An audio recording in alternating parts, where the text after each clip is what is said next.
வணக்கம் நண்பர்களே. யாரோ ஒருவர் சொன்ன சாபமோ அல்லது எதிர்மறையான பேச்சு கேட்டு நம்ம மனம் ரொம்ப வருத்தப்பட்டிருக்கலாம். அப்படி மன வருத்தத்தில் இருக்கிறவங்களுக்கு இந்த கதை ஒரு சரியான ஒரு திருப்பத்தை கொடுக்குன்னு நான் நம்புகிறேன். வாங்க நம்ம கதைக்குள்ளே போகலாம். ஒரு ஊரில் பிரவீன் சொல்லி ஒருத்தங்க இருந்தாங்க. அவர் வீட்டிலே சின்னதாக ஒரு இட்லி கடை நடத்திட்டு இருந்தார். அவருக்கு வருமானம் போதுமானமாக வந்துட்டு இருந்துச்சு. அவருக்கு ஒரு ஆசை, இந்த கடையை கொஞ்சம் கூட நல்ல டெவலப் பண்ணி கொஞ்சம் பெரிய கடையாக ஒரு டவுனில் போய் ஒரு கடை வைக்கணும்னு சொல்லி ஒரு ஆசை. அதுக்காக அவர் கொஞ்சம் கொஞ்சமாக பணம் சேர்த்து வச்சு டவுனில் ஒரு கடையை பார்க்குறாரு. அவருக்கு தகுந்த மாதிரி நியாயமான விலைக்கு ஒரு கடை வாடகை கிடைக்குது. அதை அவர் ஒரு ஹோட்டல் ஆரம்பிக்கிறாரு. ஹோட்டல் ஆரம்பித்தது அந்த இடத்துல இப்போ புதுசாங்கிறதுனால ரொம்ப யாருக்குமே தெரியல. வருமானம் குறைவாக தான் வந்துட்டுருக்கு. இருந்தாலும் அவருக்கு ஒரு சந்தோஷம், நம்ம நினச்ச மாதிரி நம்ம ஒரு சின்ன ஹோட்டலாக ஸ்டார்ட் பண்ணிட்டோமே அப்படிங்கிற ஒரு சந்தோஷம். 2 நாள் கழித்து மதிய நேரத்தில் ஒரு நபர் வராரு. வந்து பிரவீனை பார்த்துட்டு இந்த கடையை கொஞ்சம் சுற்றி சுற்றி பார்க்குறாங்க. பார்த்துட்டு நேராக பிரவீன் முன்னாடி வந்து நின்றுட்டு, நீ எப்படி நல்லா இருக்கன்னு நான் பார்க்க தானே போகிறேன் அப்படின்னு சொல்கிறாரு. பிரவீனுக்கு ஒரே திகைப்பாக இருக்குது. என்னடா இது, இந்த நபரை நம்ம இப்போ தானே பார்க்குறோம், இவர் யார் என்னன்னு கூட நமக்கு தெரியாதே, இவருக்கு நமக்கு எந்த சம்மந்தமும் இல்லையே, அப்படி இருக்கும்போது ஏன் இவர் இப்படி கடுமையான வார்த்தைகள் நம்மகிட்ட சொல்கிறாரு அப்படின்னு சொல்லி ரொம்ப குழப்பமாக அவரை பார்க்குறாரு அந்த நபரை. அந்த நபர் ஒன்று சொல்கிறாரு, உனக்கு முன்னால் இந்த இடத்துல நான் தான் கடை போட்டிருந்தேன், நீ வந்து கூடுதலாக வாடகை கொடுக்குறேன்னு சொல்லி இந்த கடை உரிமையாளர் வந்து என்னை காலி பண்ண சொல்லிட்டாரு. இப்போது இதனால் நான் எவ்வளோ கஷ்டப்படுறேன்னு தெரியுமா? ஏன் பிள்ளை குட்டிங்க எல்லாம் எவ்வளோ கஷ்டப்படுறாங்கன்னு உனக்கு தெரியுமா? அதனால் என் சாபம் உன்னை சும்மா விடாது. இதுக்கு அப்போ யார் காரணம்? நீ தானே. அதான் சொல்கிறேன், கடவுள் நிச்சயமாக உனக்கு தண்டனை தருவாருன்னு சொல்லிட்டு அந்த இடத்த விட்டு அந்த நபர் கிளம்பிட்டாரு. இதை கேட்டதுலேருந்து பிரவீன் ரொம்ப குழப்பத்துலேயும் மன கஷ்டத்துலேயும் இருக்கார். அதெல்லாம் அந்த கடை உரிமையாளரை பார்க்க போகிறாங்க. அங்கே போயிட்டு அவர் சொல்கிறாரு, நான் வந்து கடை தொடங்கி இன்னும் 1 வாரம் கூட முழுசாகலை. அதுக்கு முன்னாடி அந்த நபர் யாருன்னே தெரியாது. ஒருத்தர் வந்து இப்படி என்கிட்ட நீ நல்லா இருக்க மாட்டே அப்படின்னு சொல்லி கடை சொற்களாக என்ன சாபம் போட்டுட்டு போகிறாரு அப்படின்னு சொல்கிறாரு. அதுக்கு உடனே அந்த கடை உரிமையாளர் சொல்கிறாரு, ஆமாம், அவன் பேர் குமார். அவன் தான் உங்களுக்கு முன்னாடி அந்த இடத்துல கடை நடத்திட்டு இருந்தான், மெக்கானிக் கடை நடத்திட்டு இருந்தான். அவன் வந்து ஒரு 6-7 மாதமாக வாடகை கொடுக்கல. அவன் அந்த வாடகையினால தான் என் குடும்பம் ஓடிட்டுருக்கு. எனக்கு வேற காலில் ஆப்ரேஷன் பண்ணியிருக்கு இல்லையா, பார்த்தீங்களா? அதனால என்னால் வேலைக்கு போக முடியாது. அந்த கடை வாடகை வச்சு தான் என் பசங்க சாப்பிட்றாங்க. அப்படி இருக்கும்போது 6-7 மாதமாக அவர் வந்து கடை வாடகை தரல. அதனால அவரை காலி பண்ண சொல்லிட்டு நியாயமான விலையில தான் நான் உங்களுக்கு இந்த கடை வாடகை விட்டுருக்கேன். அதனால வந்து இது வந்து எனக்கு மேலே எந்த தப்பும் கிடையாது. இதனால எனக்கும் என் பிள்ளைங்களுக்கும் இது எந்த பிரச்சனையும் இல்லை, உங்களுக்கும் ஒன்றும் பிரச்சனை இல்லை, நீங்கள் போங்கன்னு சொல்லி பிரவீனை வந்து அந்த கடை உரிமையாளர் வந்து கிளப்பி விடுறாரு. இருந்தாலும் பிரவீனுக்கு மனசில் ஒரே வருத்தம், என்னடா நம்ம கடை தொடங்கி இவ்வளோ நாள் தானே ஆகுது, இப்படி ஒருத்தர் வந்து சொல்லிட்டாரே அப்படின்னு சொல்லி அதே எண்ணத்துலேயே அவர் இருக்கார். அதுக்கப்புறம் பார்த்திங்கன்னா ஒரு 1 வாரமாக வந்து கடையில் வந்து ரொம்ப வியாபாரமும் இல்லை.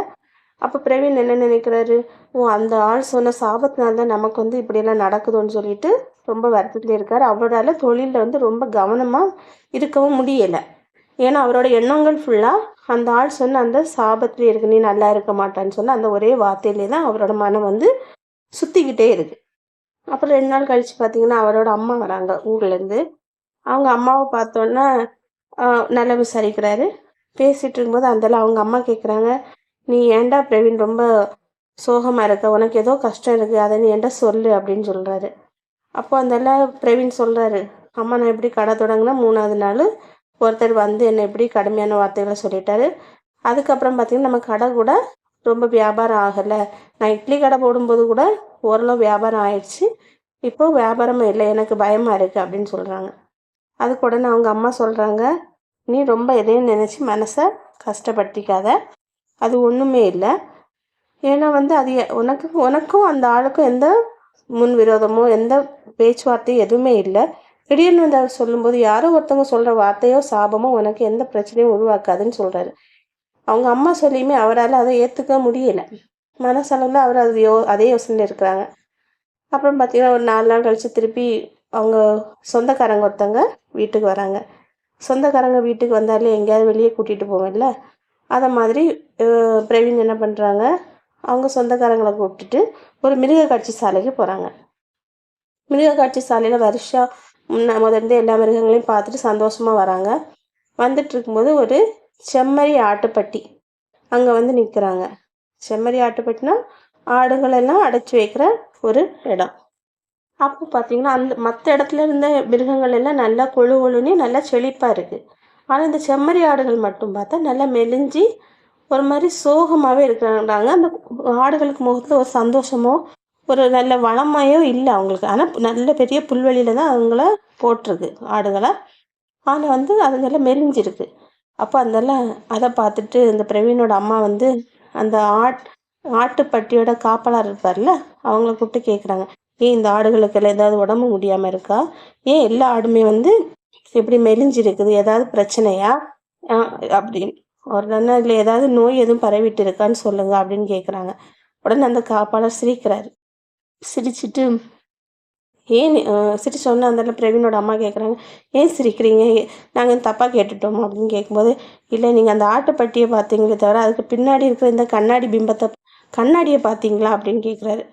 கண்ணாடியான்னு சொல்லி பார்க்கும்போது கண்ணாடியில் பார்த்தா ஆட்டுப்பட்டிக்கு கொஞ்சம் தூரம் தள்ளி நின்று ஒரு புலியோட உருவம் இந்த கண்ணாடியில் தெரியுது.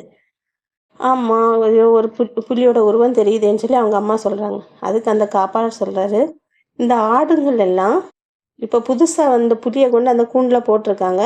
அந்த புலியோட உருவம் இந்த கண்ணாடியில் தெரியுது.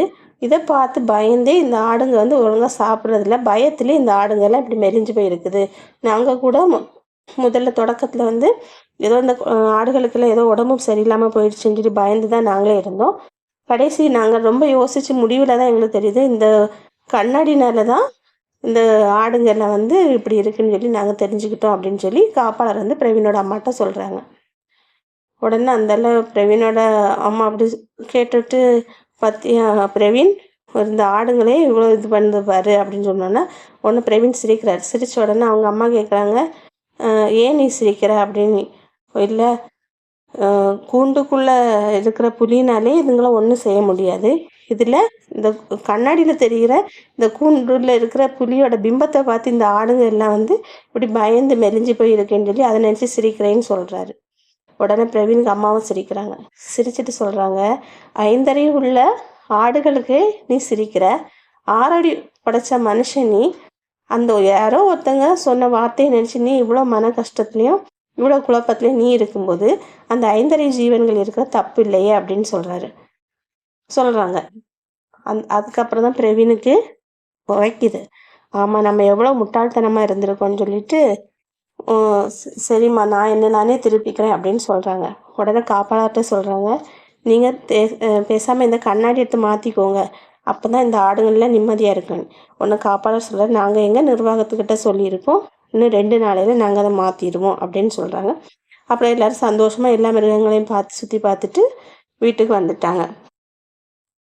இன்றைக்கி நமக்கு இந்த கதையை கேட்கும்போது நம்மள நிறைய பேருக்கு யாரோ சொன்ன வார்த்தைகள் நினச்சி நம்ம வருத்தப்பட்டுட்ருப்போம். யாரோ ஒருவர் நமக்கு அளித்த சாபத்தை நினைத்தோ இல்லை அவங்க பேசி எதிர்மறையான வார்த்தைகளை நினைத்தோ நம்ம வருத்தப்பட்டு அந்த வருத்தத்தினாலோ அல்லது அந்த பயத்தினால நாம் என்ன செய்யணும்னு நமக்கே எதுவும் தோணாது. நிறைய நேரங்களில் இந்த பிரவீனை போல் நாம் கூட நிறைய இழப்புக்கு ஆளாயிருப்போம். அப்படி யாராவது இருந்தீங்கன்னா ஒன்று மட்டும் நல்லா புரிஞ்சுக்கோங்க, நாம் எந்த தவறும் செய்யாத நிலையில் யாராவது ஒருவர் நமக்கு அளிக்கும் சாபம் பலிக்காது. அதே நேரத்தில் அவங்க சொன்ன வார்த்தையை நாம் மறுபடியும் அதை யோசிச்சுருந்தோன்னா எதிர்மறையான பாதையில் நம்மளை கூட்டிகிட்டு போக வாய்ப்பு இருக்குது. ஏதாவது ஒரு தாக்கம் ஏற்படவும் வாய்ப்பு இருக்குது. அதனால் முடிஞ்ச அளவு யாரோ ஒருவர் உங்களை பற்றி சொல்கிற வார்த்தையே சரி, சாபமானாலும் சரி, அதை பற்றி யோசிச்சுட்டு இருக்காதீங்க.